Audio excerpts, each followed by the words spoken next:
just 2 minutes on what we do in DRDO. You see, I am heading this group, IPR group at the DRDO headquarter, and basically I am handling IPR issues of more than 50 labs, 7,005 scientists working in these labs, different stream from high altitude agriculture technologies to missile technologies.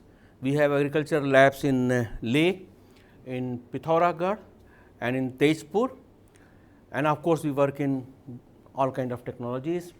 And then our job is for promotion of IPR culture, formulating DRDO's perspective on national international IPR issues, providing legal protection, filing patent, copyright, design application, litigation and legal notices also. Yes, we have received 1 or 2, and DRDO was awarded National Intellectual Property Award 2015 category of top R&D organization, and of course, Thomson Reuters Award also, just to tell you that yes, our activities has crossed a certain threshold. Okay? And then let me tell you the maximum time which I am spending right now IP's issues in collaborative R&D. Even an organization like DRDO cannot work in isolation. We are collaborating with more than 500 agencies. These agencies may include IITs, ISCs,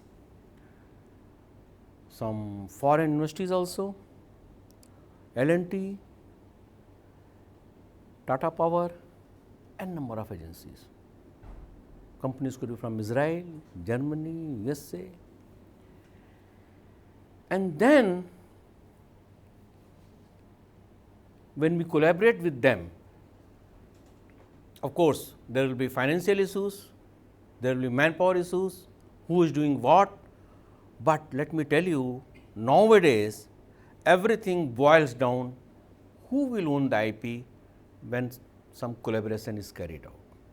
Everybody is becoming IP savvy and IP aggressive also. So, it is becoming an important issue that when we collaborate with third parties, we should have provisions on IPR, and the provisions should take care of IP interest of the collaborator. I will come to that. Now, the point is, you must have read about what is patent, copyright, design, plant variety right, how to draft it, how to file it, how to take care of prosecution, blah, blah, blah. I am sure you must have become master in those things. But my problem is in all this chain, when you start working in your lab, when you attend a seminar, talk to some of your scientists from other agencies, when you exchange some material with some other agencies, you develop some crystal, some variety, and you do not have testing facility, you give a part of this to some other testing agencies. Okay? And then when everything is ready, you talk to third parties for technology transfer. During all this process, you have to take care that you continue to retain ownership on your IP. Because if you do not take proper attention, if you do not continue to own IP during all this process, when you are creating something, when you are outsourcing a part of your project to a vendor, when you are collaborating with some other agencies, when you are discussing with some other scientists in some scientific forum, and if you are not careful, then even if you have invented something, you may not legally hold the title of invention. So, it is very important that you are very careful right from the word go. Now, I know you must have been told all about this thing, but it is my habit. I will try to capture everything in 2 minutes. So, what do we understand by technology? Practical application of information for creation or modification of useful products or processes, refers to inventions and know-how. A product may involve number of technologies, a technology may involve number of patents. This thing should be very clear. Okay? So, for example, if you are talking about a motor vehicle may have some the fuel injection mechanism is a different technologies, maybe different kind of tires, radial tires, blah, blah, blah.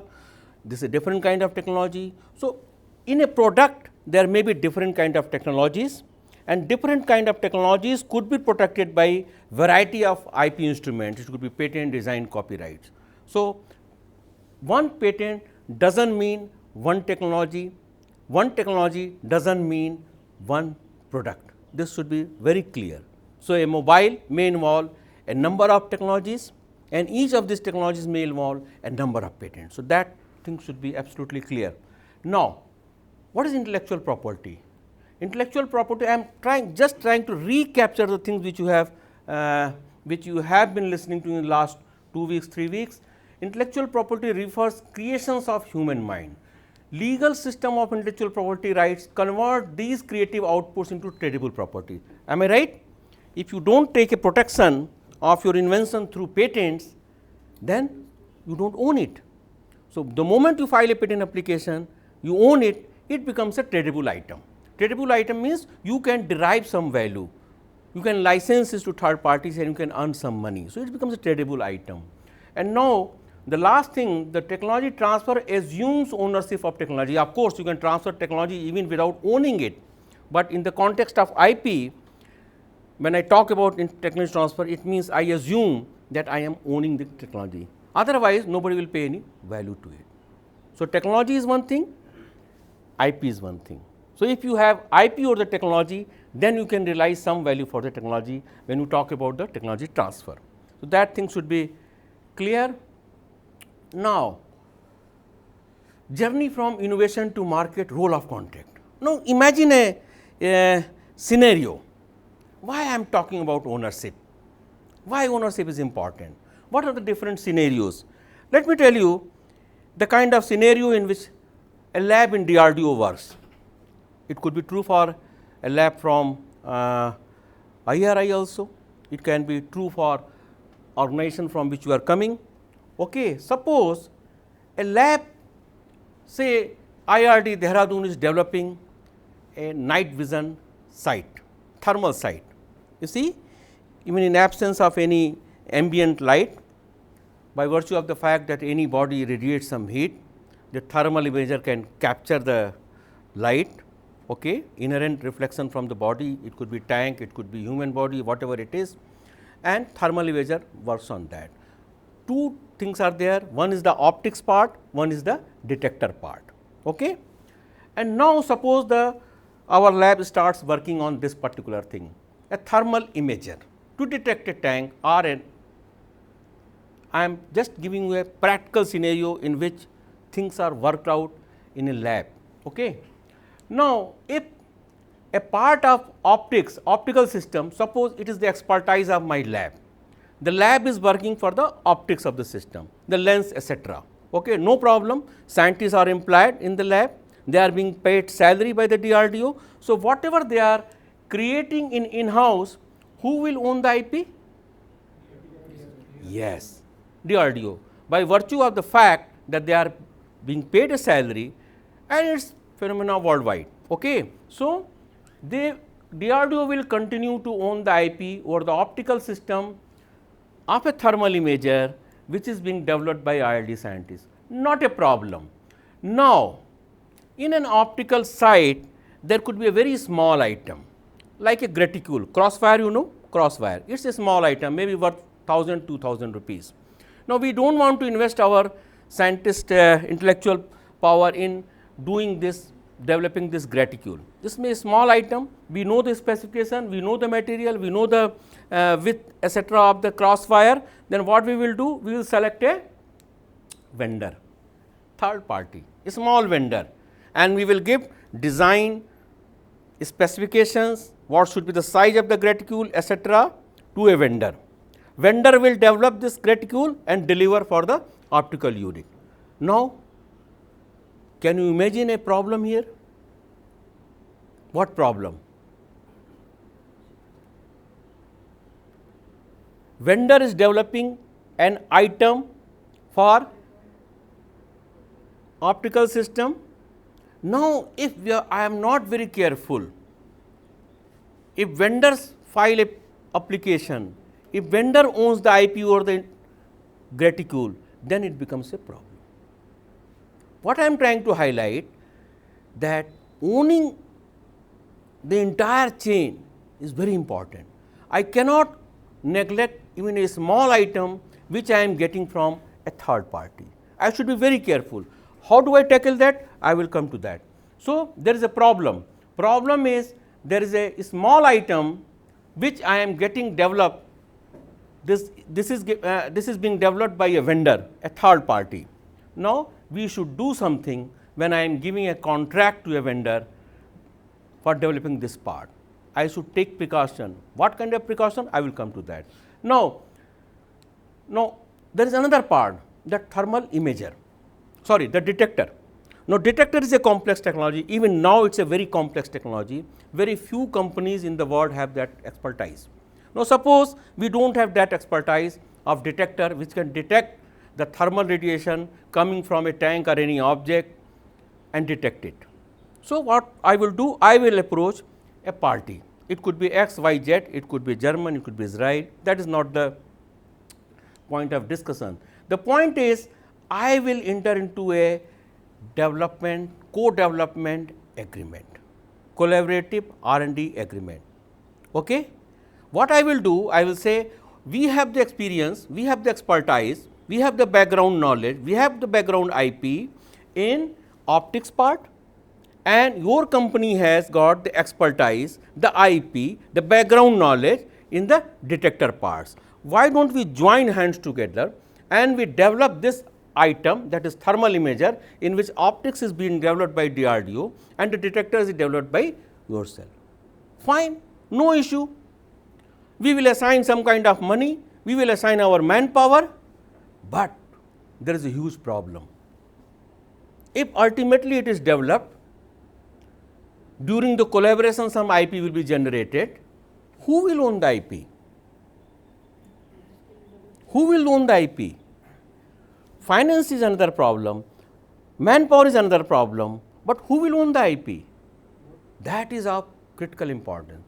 Why? Because suppose even if the product is successful, our collaboration is successful, one thermal imager is developed out of collaboration, and suppose DRDO gets orders of 10,000 pieces of this to deliver 10,000 pieces of this particular thing through Bell or BDL or whatever agency for the services, then we should have control over the IP. Problem. And then if we have taken care of everything, all these things, then only we can approach BDL or Bell or any agency throughout the world for technology transfer. So, if for technology transfer, we have to be very, very careful that whatever is being developed, whether it is in-house, whether it is through vendors or through collaboration, we should have specific provisions so that we continue to own the IP. Okay? Now, here is another part, in-house development. Now, you see, the IP is generated on day-to-day basis. On day-to-day basis, if IARI employs you or DRDO employs scientists, on day-to-day basis, they are creating this document, drawing, data, process, know-how, all those things. Now, for know-how and trade secret, employer-employee contract, sometimes here it becomes a problem for private agencies. What happens if I imply, for example, I am owning a pharma company. If I employ some of the scientists to develop a particular kind of drug which is effective against diabetes, now after 2 years of research, suppose he leaves the organization, then I will not like him to join a competitor organization with the kind of knowledge which is developed here. So, even that in employer-employee contract, we will have some negative covenants. We say that if you are working with us on this project, you are not supposed to leave my organization and join other organization at least within 2 years.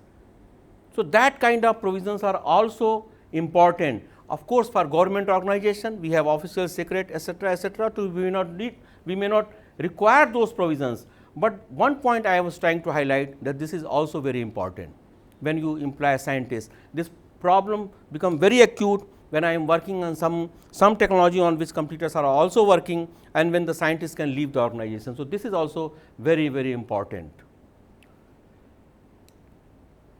Now, coming to that particular part, that gratitude part. When I am giving a contract to work, I will be releasing some kind of a design documents, I will be releasing drawings, specification, etc., etc. When I am selecting the vendor and I am giving a contract, you develop this gratitude as per this specification, then in contract I should have some kind of provisions where it says that vendor specifically agrees that work product shall be owned exclusively by the customer. Customer means DRDO. So, we should have some kind of provisions. Vendor hereby agrees that the contract effectively transfer, grants, conveys, assign exclusively to customer all rights, title, interest into and all ownership rights in work product, including blah blah blah. The point is, whatever is the provisions, effectively it should transfer all IP rights to the customer. Customer means, suppose you are working in a lab, your lab.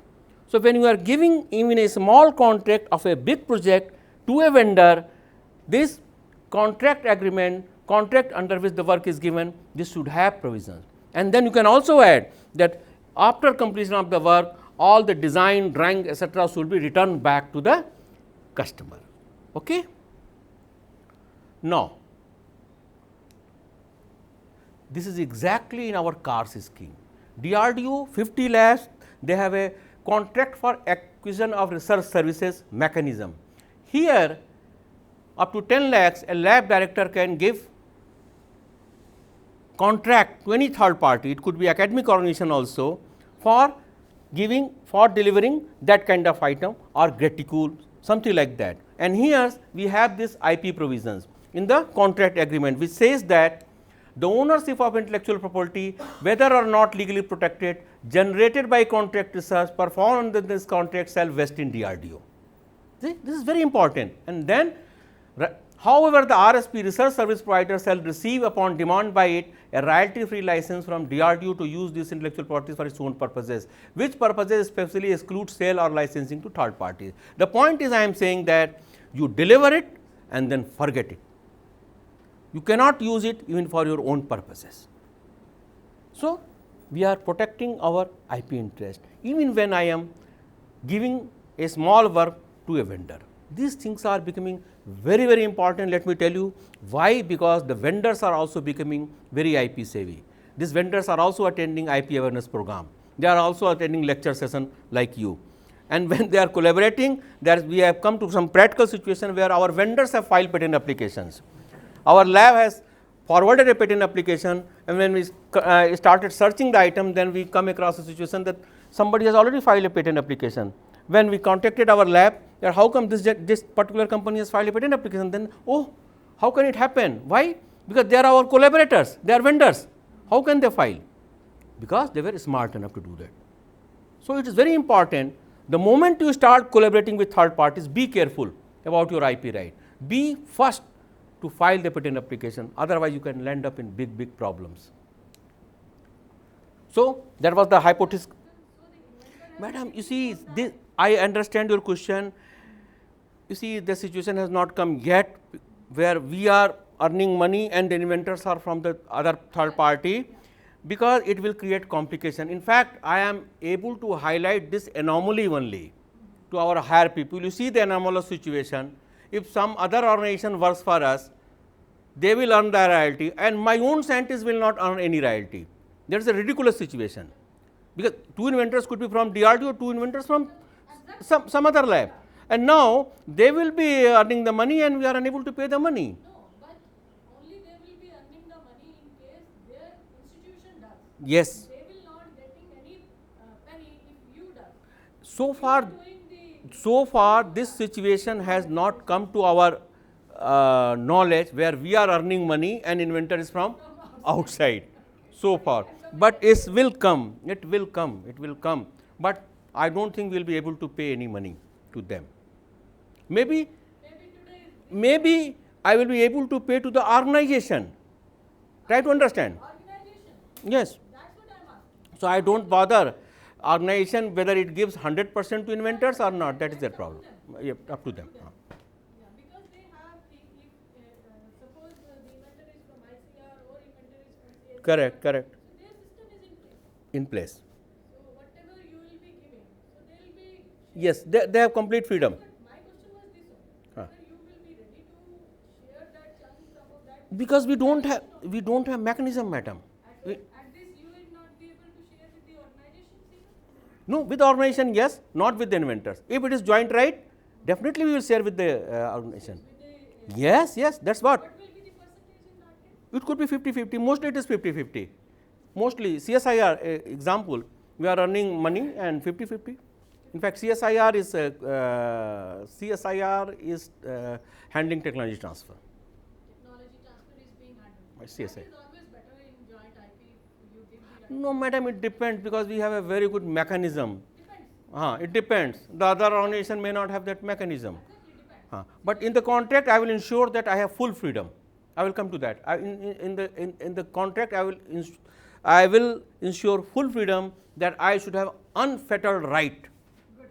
Unfettered right to make it for our own government purposes, free of any legal encumbrance, free of any financial encumbrance, free of anything. Because that is our basic goal. Ours is not a royalty centric approach as of now. Of course, we are earning a lot of royalty. Now, coming back to collaboration part. Yes. Question was raised on the problem of joint venture. Mm-hmm. Suppose CSIR wanted to commercialize the technology at free of cost, but you want some royalty through that commercialization. Who will make the decision? You see, these things are decided before the development. That's why these things are taken care in the contract itself. You see, sometimes, let me tell you, it's a very interesting questions. Sometimes what we do generally, all these IITs, ICs are also becoming very, very IP savvy. So they insist that at least for civil purposes, we should take the lead. There was a collaboration with one of the lab, DLJ Jodhpur and IIT Delhi. Now, the same provisions that we should have unfettered right to commercialize it for our defense purposes. They said fine. Why defense? Government purposes, fine. But what about other than government purposes? What about other than government purposes? We say no issue, you take the lead. So, you see, it all depends. Let me tell you that now the organization has become so much IP savvy. When one of the organization I was interacting, I say we should have complete freedom to make it for government applications. They said why? I said why is government application? They said why government application? We are in MOD, Ministry of Defence. Make it only defence applications. There is a difference between the government and defence. Government means all the ministries, Ministry of Home, Ministry of Textile, whatever it is. But when it comes to defence, only defence. So, what I am trying to highlight, it's not that what you are putting in the contract. The point is you should have proper provisions to protect your IP, to protect, continue to protect the IP ownership. How you are doing that, how you are handling, that is another issue. Whether that your collaborator takes care of licensing or you take care of licensing, that is a matter of contract. My point is that please take care of all these things. This is important beforehand, before you sign the agreement. For example, sometimes I get applications from the lab that this many inventors, inventor A, B, C, D, E, and then they say A from other organization. Then I will raise the question why this gentleman from other organization is a part of the inventors. So, they will have to justify that we collaborated with them. Why collaborated with them? So, if nowadays we are being extra careful, for example, a PhD student join or somebody else joins, then I will take a assignment deed from the inventor also. Suppose he leaves DRDO, he is JRF 2-3 years, then he will join some other organization, he can create complication to take an assignment deed from him also. So, these things will be becoming more and more important because the situation is becoming very complex. We are collaborating, our PhD students are joining IITs. There was a typical scenario, let me tell you. One of our scientists was doing a PhD program in IIT Delhi, madam. Now, IIT Delhi, there was some sort of mechanism for providing scholarship. Okay. They applied to that particular agency. He got the scholarship and he started doing some work in University of Glasgow in UK. Now, the problem is my scientist doing a PhD in IIT Delhi, he applied for a scholarship through some agency and then he is doing PhD in University of Glasgow. Now, every organization have their own IP mechanism, their own IP policy. For a PhD scholar also there is a policy, okay, who will own the IP. So, the point is, if you are handling the IPR issues of your lab, you should be very careful, and in all this chain of things you have to continue, you must continue to ensure that at least you retain the minimum right to use it for your own purposes. It is not a question of earning money, but at least if my scientist, bottom line for me is not the money. Even if I am giving money, somebody is developing IP, as long as I have the right to use it for DRDO purposes, I am fine. I will not insist on ownership, but the moment my scientist is involved in a creating IP, the moment my scientist intellectual effort is involved, we will not agree for less than joint IP.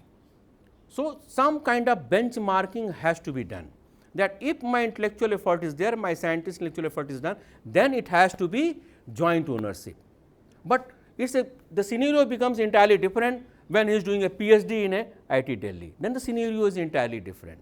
You cannot insist on ownership, because he will be signing some kind of form when he is joining the PhD. So, you will be guided by the policy of the IIT Delhi. Okay. So, I mean, you should be careful. Now, collaboration could be of many types: joint venture, consortium approach, strategic partnership, sponsor research, many mechanisms. Two collaborators may make a joint venture and they can transfer their all IP to joint venture legal ownership, and then joint venture whatever is generated, they will be owning the IP, and then it will be shared with the party A and B in some mechanism. I will not go into those details, because that is not very important for our purposes here. Then yes, this is very important.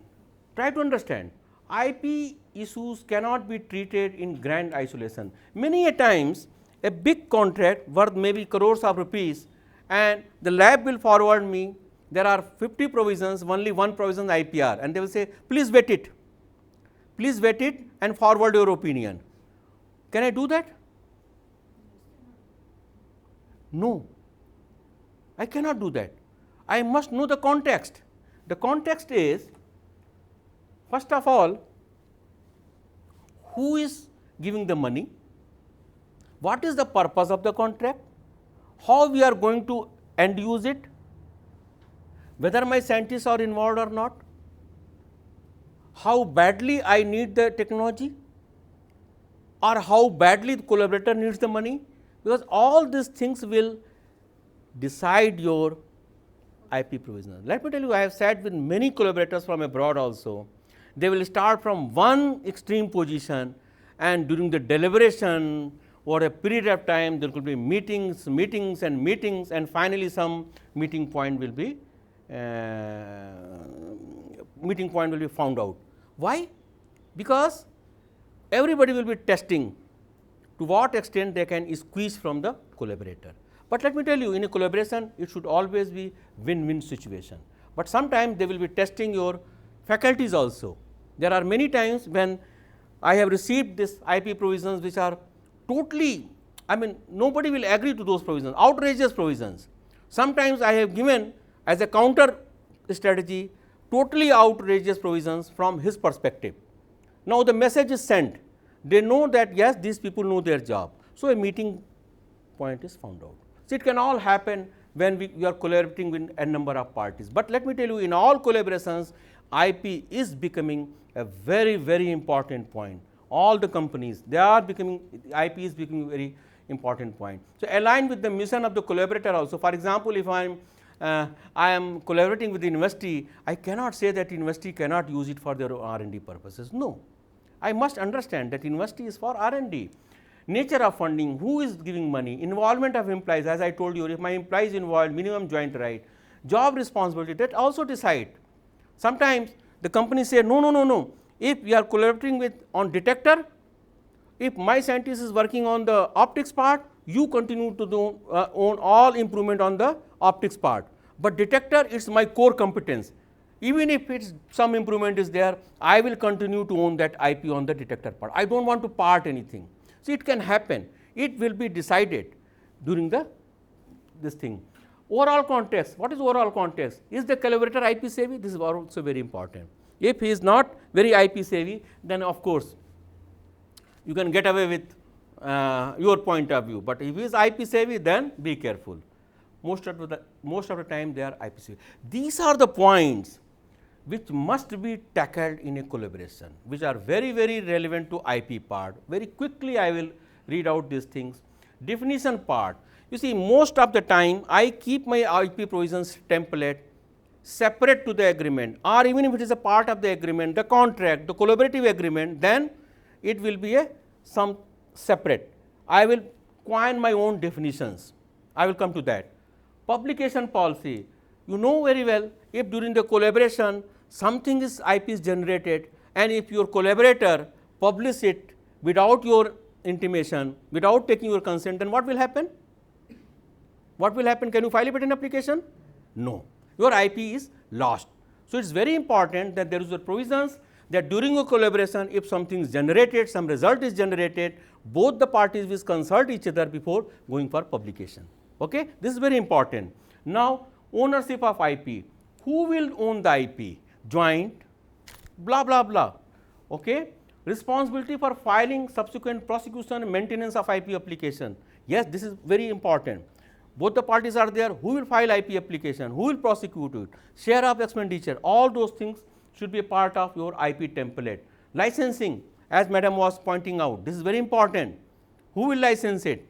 So, most of the time you will say, at least for government application, unfettered right to DRDO. No issue, because our basic mandate is to serve our defense purposes. So, we will not compromise on that. Full rights to at least use it for defense application in India. If I am collaborating with third parties, then we will say, okay, let us agree if we export it in third countries. Okay. But for India, we should have unfettered right, no compromise on that. And then infringement, what happens if our product is found to be infringing, or we happen to infringe third parties. So, all those situations, these are the basic minimum things. Let me tell you, I have come across IPR provisions between two companies, professional companies. It could be 25-30 pages, or even more than that. It could be quite a piece of literature, and then even deciphering it becomes a very difficult thing. But let me tell you, I attended a course where it was said that even simple English does not mean, in a contract, simple English is always preferable, at least in technology content, and that is the trend. Why this trend? That Latin uses, all those in Latin words, they are becoming, they are being discouraged even in UK. I was surprised when they said that it is, the reason is that lot of Chinese companies are now in technology space, and they do not have that much expertise on English. We people have no problem with the English. We are very good in English language.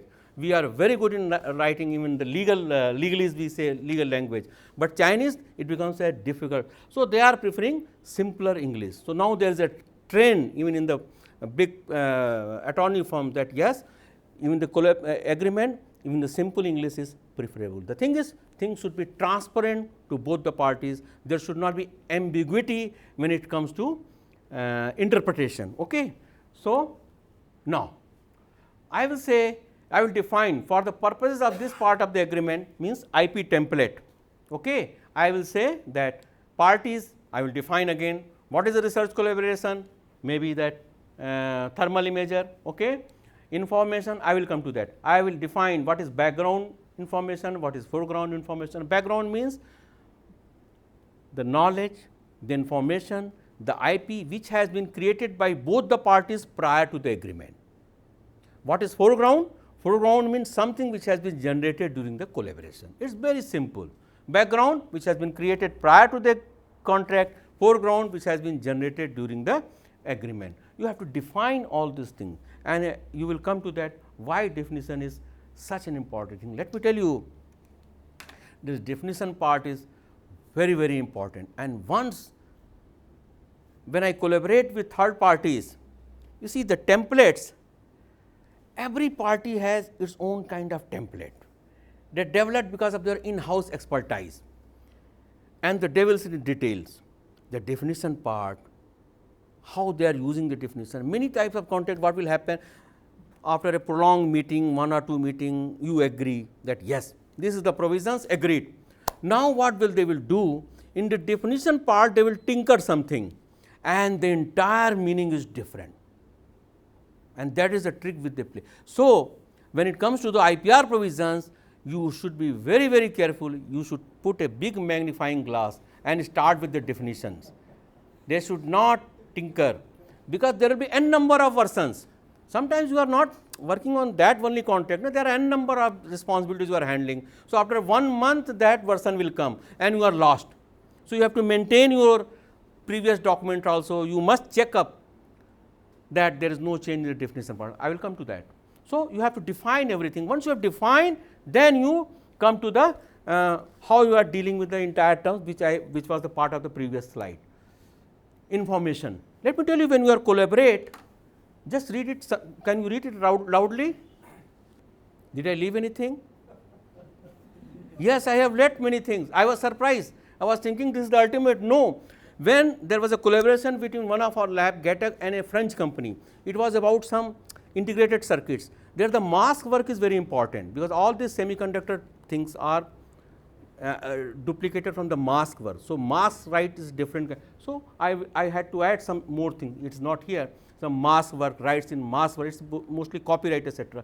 The point is, whatever is generated are supposed to be generated during the collaboration, you give a term information.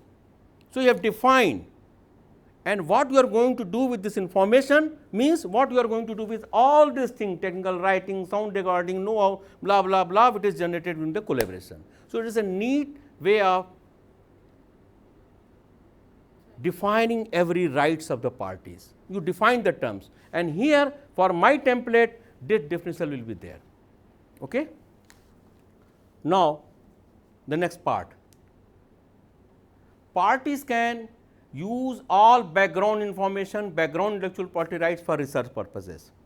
Now here again, I have not deliberately not given definition. You will have to define similarly for what is background information. When I say information with capital I, means all those things which I have defined earlier, and background means generated prior to the contract. So background information is all those markups, blah, blah, blah, which has been generated prior to the contract. When I say foreground information, means all those blah, blah markups which has been generated during the collaboration. Okay? It's so simple, you have understood so well, I am really surprised. Okay?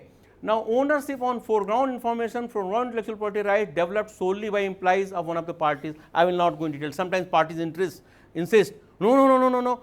Union collaboration, what is this? If my employees develop, so they will coin a different term. Not foreground information. They are very clever. They will say joint foreground information and foreground information. So whatever is developed by my employees, it will remain foreground information, and I will continue to hold it. And whatever is developed joint, then only it will be joint right. And let me tell you, it's very tricky. I will never agree for that, but sometimes you cannot help, because I need technology so badly. Because it is very difficult during a collaboration of 3 years, 4 years to define what has been developed jointly by both the parties. It becomes very difficult. It does not happen that both the persons will be joining hands and then doing something. It does not happen. It is a much clear way of defining that prior to the contract and during the contract. Whatever is generated, whether it is by you in Israel or Germany or by my lab in DRDO, it is joint. Sometimes they agree, sometimes they do not agree. They will say no, another category, foreground and then joint foreground, and it becomes very messy, it becomes very difficult. Okay. Now here the parties to consult each other before licensing foreground information, foreground intellectual property rights. Agreed? But sometimes you have a prior agreement that for government applications DRDO will license, for other than government organization you see, I am just, and then royalty is generated by licensing foreground information, foreground intellectual property rights be shared equally. What you see, it is not important how you are crafting.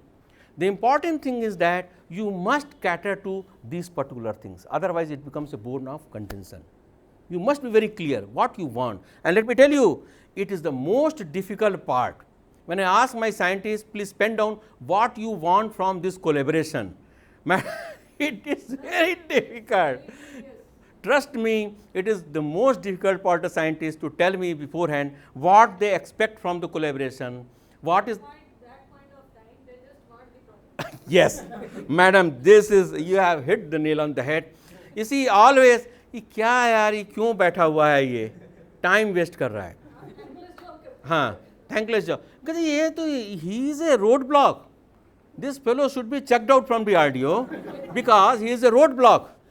You see, I am eager to sign dotted lines, blah, blah, blah. Madam is very right in our scenario, but let me tell you, now fortunately, because of so many fights about IPR, Samsung, blah, blah, blah, and other ministry direction also, now there is realization at the top level also. And madam, we have instruction that any big collaborations, IP expert must be there, number one, and IP provisions has to be there. It has to be there, and then there is a, sometimes let me tell you, it has become a make and break situation, and they will say no, unless until my IP expert agree. IP expert agree means the proper IPR provisions are there. It is not a question of expert. Unless until proper IPR provisions are, we are not going to sign this agreement. So fortunately, that situation has come. So it is very important. What I am trying to highlight in this 40-45 minutes, that please remember, it is not that if you create it, by default you own it. No, you have to be very careful in all entire chain of creation, whether it is being created by a JRF from a third party, or doing a collaboration, or you are giving to a vendor, or you are collaborating with the SERP, or you are giving research materials to some parties. You should be very careful. You should continue to own IP during all this transaction, otherwise disaster can happen. Now, how much time, madam, I have? Okay. Now, this is very important. In any contract, I will include this. The prices stated in the contract shall be deemed to include all amounts payable to the agency for the use of any and all background information, blah, blah, blah, blah, blah, for the development and production work performed under the contract, including for the purposes as provided in article. The point is, I have not deliberately not given. Here I will write, don't ask any extra money for your, no, I have not taken care of patent, design, copyright. I will say the contract money is for entire background, foreground. It is a problem. So, at least access to the amount is different, access is another issue. At least for in defense, it becomes. At that point, access is most important. For us, even access is very important. Sometimes access is denied. So, all those things. So, this is very important, and then terms in grant in aid scheme. Yes, madam. So, contract basically those 6 points you should take care. Every contract is different. Let me tell you, people say, अरे यार उसमें कर दिया वही हमको भेज दो ना, मैं उसको copy paste कर लूँगा. No, it doesn't happen. Every context is different. The context is different. Definition is different. Every party has its own template, and then it's a wonderful thing if the other party accept your template, because you are a master. You know how you have crafted, but sometimes they will, instead of result, they will use some other terminology. Terminology is different. Sometimes it is result, sometimes it is information, sometimes something else. 3 definitions, all those definitions. But I am more comfortable with my template. But it is doesn't happen always. Sometimes you have, they will say no, no, my template only. Sometimes you have to read between those templates and then formulate your positions. And that is becomes very, very tricky to read between the lines of your collaborator's template and then formulate your positions and tinker in those content. That is a very expert's job. Now, as per the grant in aid scheme, as of now, all rights to grant institution, madam. But we are going to very soon, we are going, in fact, we have already processed that it should be joint rights, because of the problem that many times grant institutions are not interested in filing patent application. Many a time they are publishing the result. They are more interested in academic institution in having publication, and our important IP rights are jeopardized. So, this thing, we are going to change these things. Now, MTA, NDA, I don't think I need to, because this class of people. The only thing is that material transfer agreement is required. Many times, let me tell you, some crystal is developed in a lab. Now, that lab may not have that mechanism to test the characteristics of a crystal. Now, they will be giving a part of crystal to some testing agency, academic institution, maybe some contract research organization. Now, that characterization will be done for a particular amount of money.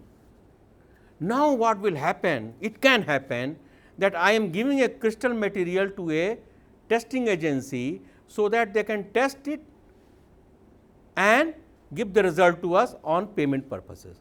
Now, it can happen that they retain a part of the testing material and they start doing their own research, they will develop their own IP, or even with that crystal material it may be my IP, and they will file their own IP right. So, before giving some testing material to a this crystal material or some any item, it could be microorganism, it could be anything, to some other agency, I will sign a material transfer agreement. I think in all your guidelines there is a template is there. Material transfer agreement means when I am giving these materials, please remember that all IP is owned by me, number one. You are doing this job for payment of money only. So, if any material is left with you, please return it or destroy it. Number 4, please take proper care when you are handling this material as per the government rules, blah blah blah. 5, if any blast happens in your lab, I am not responsible. Okay? So, material transfer agreement. Now, No warranty for the material. yes, yes, that is also there, that it will work in a particular fashion. Yes. So, next thing is non-disclosure agreement. The point is, my dear friends, it is very important that anything is exchanged with the third parties, raise a flag. Who own the IP? During this transaction, my IP owner should not be lost. Okay?